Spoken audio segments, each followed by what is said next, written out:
Hello, welcome back. Before we get started, I do want to set the mood. Light some incense. It's currently thunderstorming. I don't know if you can hear that or not.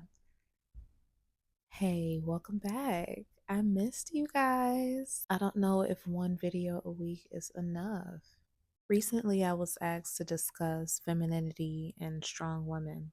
I believe the essence was basically being gaslighted into believing or thinking that because you're strong or assertive, then you're not in your femininity. You can do whatever you want in your femininity. You can twerk, you can pop, lock, and drop it, you can curse people out, you can fight, you can do whatever you want to do. You can have an attitude, you can go off, you can jump in people's face, and girl, you are still in your femininity, period. Now, if that felt good to you, I'm going to let you know right now you're full of it because you know good and well that is not being in your feminine energy. I'm not going to say that you can't simultaneously be strong and in your feminine energy. It's just you go about it a different way. The popping off, the reacting from trauma responses or from being agitated and aggravated and not being able to control your emotions and have a plan, those things aren't femininity. Let's not pretend that a lot of people think when you are boisterous, when you're strong, when you have an opinion, they see it as off putting, negative, toxic femininity, so on and so forth. There are different things at play. It's either you're healed enough to tap into your true femininity or you're not. It depends on how you go about it, but it's not forced energy. If you have to force yourself to use silence as an upper hand tool, then you're not there yet. When women decide to be quiet in their femininity, it feels good. Okay. It's not a situation where you're being docile and you're forced into being quiet. It's not that at all. You're choosing, there's a difference. So when you take your power back, you understand that you're choosing how you want to deal with the situation. Bickering, arguing back and forth, bitching with a man because men are bitchy as well, right? We've seen it all over the place. They nag as well. They just don't think it's nagging. But there are times when men are speaking, and I'm just like, let's just get on to the point. Constantly demanding to be heard or wanting to be heard or being assertive in that nature, in that way, I would say that that is taking you out of your femininity. But it doesn't mean that you can't speak up. It's just wisdom. And I will even go far to say clever. If you're clever, if you're wise, you know how to get the point across without over explaining or using too many words. You understand exactly how to say exactly what needs to be said without anger, without the motivation of rage or dis-ease or dislike.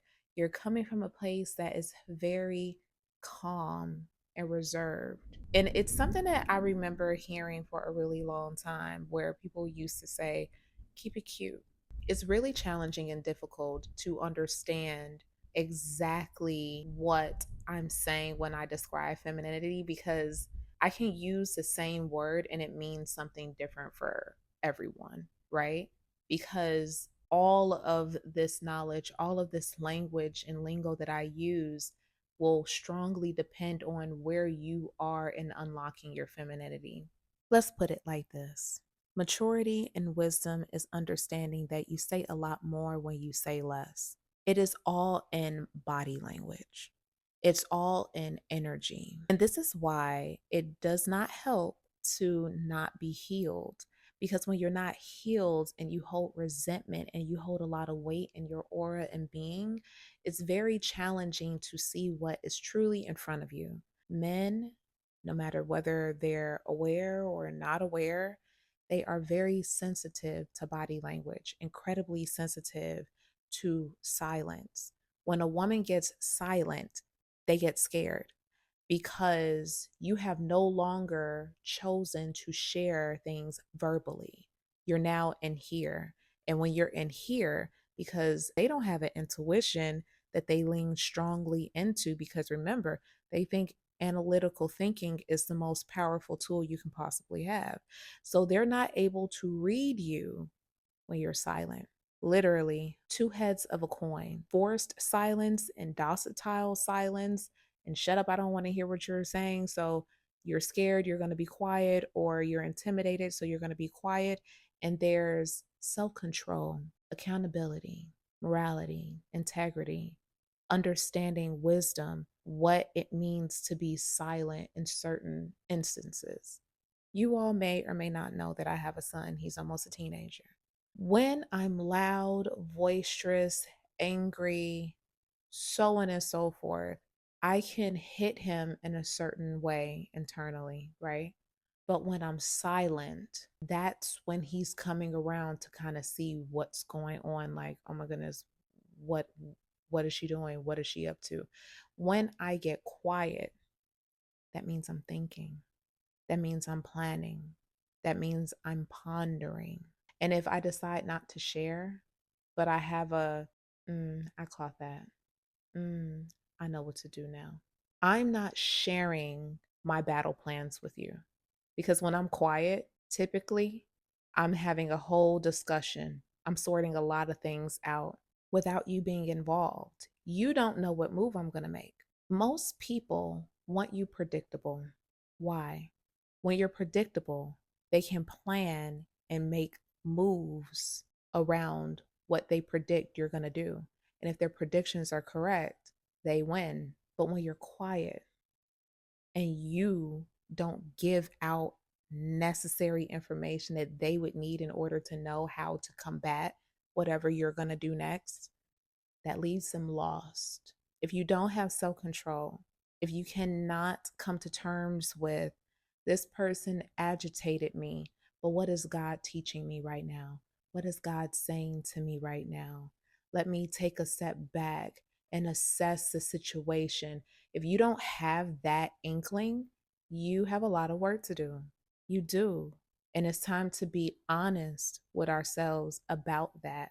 If you get a rise out of yourself and you can't determine how you want to handle the situation, you can't take your pick. Do I want to yell? Do I want to scream? Do I want to be quiet? Or does the situation just need pure truth? Or does this situation need vulnerability? That is wisdom.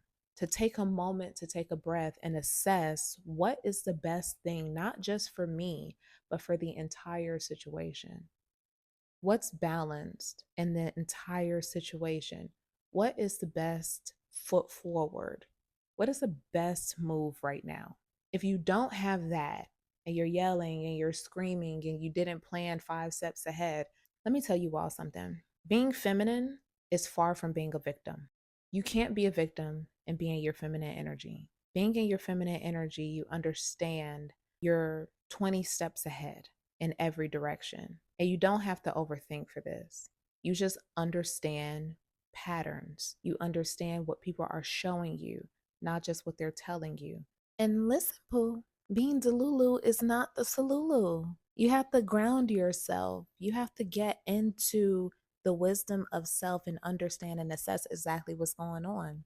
A lot of times, because there's no boundaries, there's no understanding of what's going on, what's going to happen next, and your dealings with people. That is majority of the time why a lot of us are lost. A lot of us can't figure it out, right? And then we turn out to be toxic because we were trying to figure something out and our mind and our heart and our emotions whisked us away. There's nothing to balance you. There's nothing to anchor you because you don't have a plan. And you don't have a plan because you're not assessing what's happening in front of you. You're playing a guessing game when really there is no guessing game. Being in your femininity is actually being cocky. You got to know that you got it. You understand it. You're strong, you're confident. But strong and confident is a different essence when you're in your femininity versus when you're in your masculine energy. And let me tell you something, there's nothing wrong with being in both. I flip flop back and forth. I absolutely love it. I love it because it goes back to what I was saying before. When people can't predict what you're going to do, it leaves them messed up. And I like that. I like for people to think they know exactly how I'm going to handle it. I love the fact that I have duality. I love the fact that I can handle it in 100 different ways. And you would never know which way I'm going to handle it because I'm clever. And I've watched you and I've let you slide with certain things. I understand how much accountability, how much morality, integrity you have. So, the confidence comes in when you understand that you don't care how other people perceive you. You don't care about being the villain in other people's stories. You're going to do what's necessary. So, let's double back to toxic femininity. I don't believe that there is a toxic femininity, they can't coexist together. Femininity, in order to reach it personally for myself, whenever I tapped into femininity, I was in the pure vibration of what I guess we would call agape love. It's a high vibration. It includes gratitude, appreciation, joy, empowerment, freedom. In order to truly embody those things, you have to drop the weight of the world. I wasn't in an energy where if I did something, I already prejudged myself and I was already doubting myself. There was no doubt. I just walked in and knowing that I was good.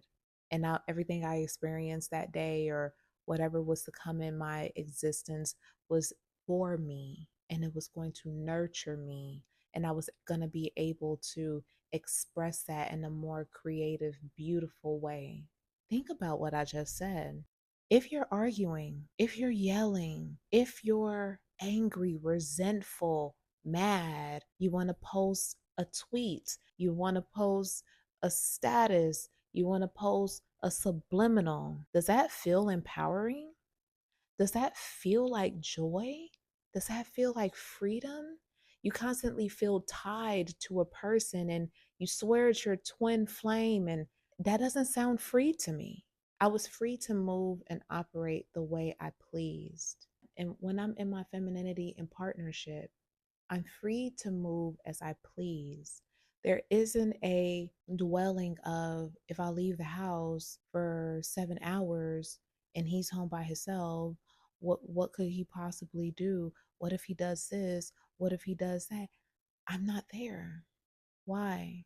Because I plan well, because I understand self, because I understand and I've already made a pact with the Most High stating if anyone does a non negotiable, Most High, they are not for me. Because me and the Most High are like this, baby. We like this, tighter than that. I won't question it. It's not even about me, it's about protection. I have something with God that I know, and I don't even share it with people. People don't even know what all of my non negotiables are. But I have something with God where if a person does A through Z, they're not for me. I'm not going to argue. I'm not going to fight. I'm going to walk away. And if I'm in a position where I need to plan to walk away, I discuss that with God as well. Clear the way for me, make it accessible for me, make it easy for me, make it delightful for me. So I don't have something that is telling me, oh, when I leave the house, I have to worry. I don't have the burden of worry. I have the confidence that God is always looking out for me because we have a relationship.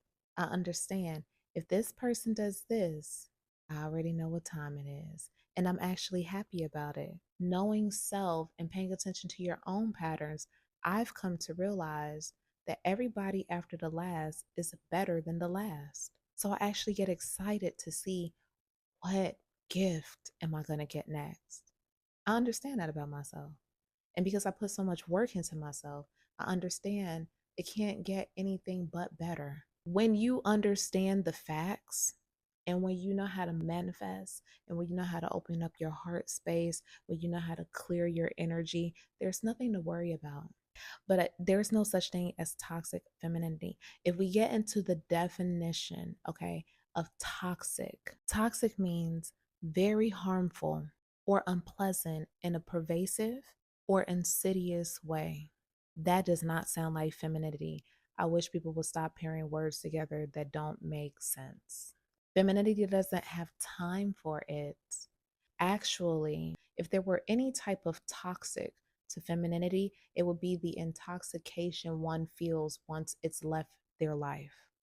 When you think about the partners or the friends, relatives that you deal with, and you complain about them, you have to also assess, why are you constantly forcing something with an individual where it's not working? What are you not looking at within yourself and changing about yourself to relay a different message to them so that you can be unrecognizable to them? Are you doing something where you're unrecognizable? Or are you the same individual that they've known growing up?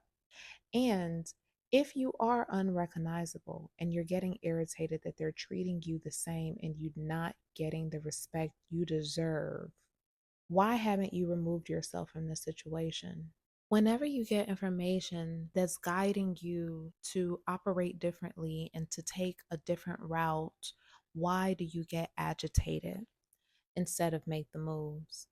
Why do you hold yourself back from the path that you know you need to walk down? Why do you continue to give away your energy by arguing and allowing people to push your buttons? Matter of fact, why do you still have those buttons? Why haven't you figured out how to rip them from their place and remove them? Some of the biggest blessings for me personally have been the smallest ones. Dealing with someone that's toxic that you have no choice but to deal with. Do you want to know how to deal with people like that and have a blissful life? Accept them for who they are and how they are. When you know how they are, because they have a pattern, you understand how to move around them. The best thing I've ever experienced was being in a conversation with someone that I typically lose my cool with, and that person knowing exactly where to hit that nerve and push that button. I had done so much healing, unaware of how deep I truly went in healing and how deep I truly went in understanding of self, to the point that that person went to push that button, and to both of our surprises, there was nothing. For a matter of fact, I was able to see very clearly the game they've been playing all along. Typically, I would miss it. It would be a fog of rage. But this particular instance, I started to laugh. You attempt to wound me and it didn't work. And now you're scrambling to try to wound me in another way. And that didn't work. That is called freedom. I would have been silent, but laughter just overcame me. At that point, I was able to say, you know what? I don't think we're getting anywhere. Click. I want you all to understand that being silent is not a chore or a burden. It is a superpower. To understand that you're no longer interested in exhausting any more carbon dioxide, no more overexertion of energy. You can just sit back and say, wow, look at this fool. I never realized that they're so clownish. You start to have a dialogue in your mind or a monologue in your mind, and you're like, wow, how did I not see this before? And the more unbothered you are, the more furious they get. And when you're done watching the show, you can get up and just leave. Understand, if you are yelling and you're screaming, you don't have any self control, and people are pushing your buttons and you don't know why, and you're aggravated, and everybody is against you or an issue, or you're focusing on jealousy around you and all of these things, just know that you probably do have some toxic traits, and understand that that's okay. I know, right? I can't believe she said that. That's okay. You have to accept where you are. You have to see yourself. That is the first step of being able to do anything.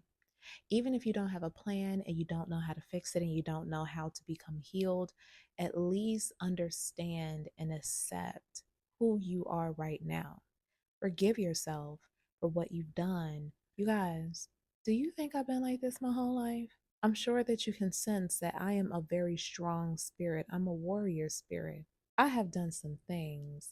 And baby, if you see me on live on TikTok or Instagram, you know the stories. I have story time for days. I know that's why a lot of you all love me, because not only am I healed to a certain extent now, but I embrace and I love who I used to be.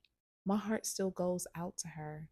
I have so much compassion for her. I love her. I don't even feel sorry for her. I just want to console her. I just want to be better for her, right? Same thing with you. If you're toxic, if you have buttons that people are pushing, if you talk crap about people, whatever it is that you do, start to acknowledge it and embrace it. You don't know any better, and now you're choosing to know better. There's no shame in that. I understand now that when you shame yourself, you're not able to look at yourself. And that is the hardest way to heal. You probably won't heal. You can't be ashamed of yourself and be able to heal. If you're feisty, if you're spicy, then it is what it is, baby. You just gotta embrace that. God will find a way to occupy that somewhere else. For me, I'm a warrior spirit, I'm a prayer warrior. I could use my energy for evil. I could be a villain. I might want to surprise you, hop up out the bag. But I know that there are better ways. Someone told me today, oh, those people are going to get their karma for doing that to you or feeling that way about you. And I'm not even concerned about that. Do you know why? Karma is school. Karma is a lesson. Karma is an opportunity to free yourself. That's really how I see karma. Karma could be good. Karma can be perceived as bad to some, right? But for me, the way I see it is the mere thought that is heavily weighted in their mind, their heart, and their soul when it refers to me is their karma. That is the burden. That's lack of freedom. I'm free. I feel good. I'm doing good. I'm doing well. And I feel like that. I operate like that. I'm free because I love me. The me now, the me in the past, the me in the future. I can trust that I can look at myself in the mirror in every era. Every era of Raw, I rock with her. When I see old pictures of me, I smile because she was something else. And I love that for her. If you started off or grew up in an environment where you didn't have the luxury to be at ease or be at peace, don't damn yourself of who you are right now. This is your opportunity to make a change, babe. All you gotta do is look at yourself and say, you know what?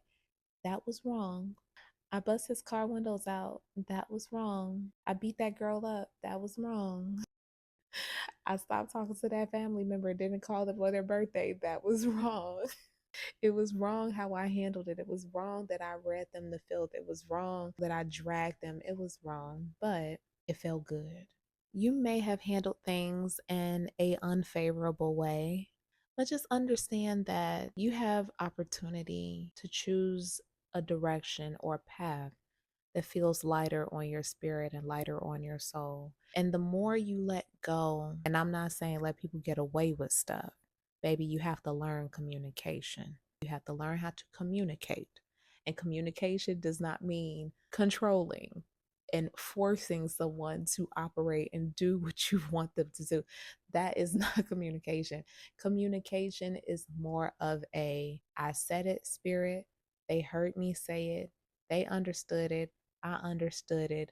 My hands are free of the situation. Whatever happens or comes after today or after right now, I've already laid it out. And when you tell people, hey, I don't like that you did this, you have to learn how to discuss things with people and give them a chance to understand what's happening. And you can't be unreasonable in some of your requests either. There's balance. You have to be balanced. At the end of the day, it's okay to be masculine and feminine. We are all duality. We have elevated into a time and space where we all benefit from both sides. If you're toxic, figure out what it is you're doing, why you're doing whatever it is that you're doing. Your first order of operation is to make sure that you are able to look at yourself. and you're able to assess where you're wrong at. And being wrong, maybe you don't do anything to people. Maybe you just allow a lot of people to do a lot of crazy things to you by letting them still come around or not voicing how you feel. And when you voice how you feel, when I say your heart should be open, let me give you an example. You can say something like, it really hurt my feelings when you yelled at me about a situation that I was unaware of. I was busy, multitasking. I had a lot of things on my plate. I wasn't in a space where I was prepared to take on what you were trying to give me. I would really appreciate it if you had a little bit more patience for me. And I apologize for any ill that I've done to you, so on and so forth.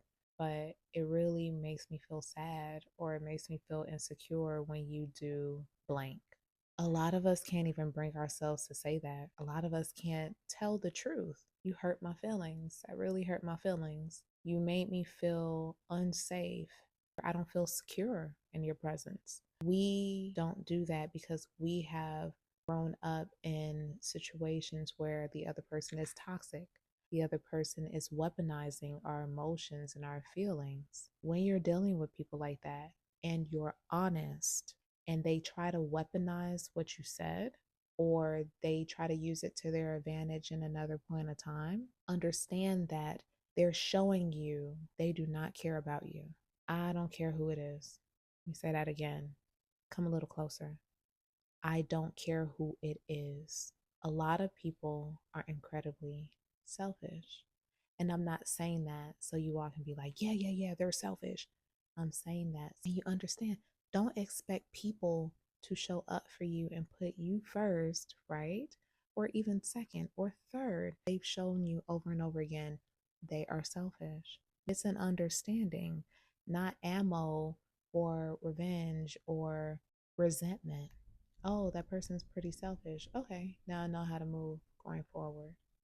Oh, that person tried to weaponize my feelings. When I'm open like that and then someone tries to stab me because I'm free, they miss it doesn't hurt because they've already hurt. They can't hurt me twice.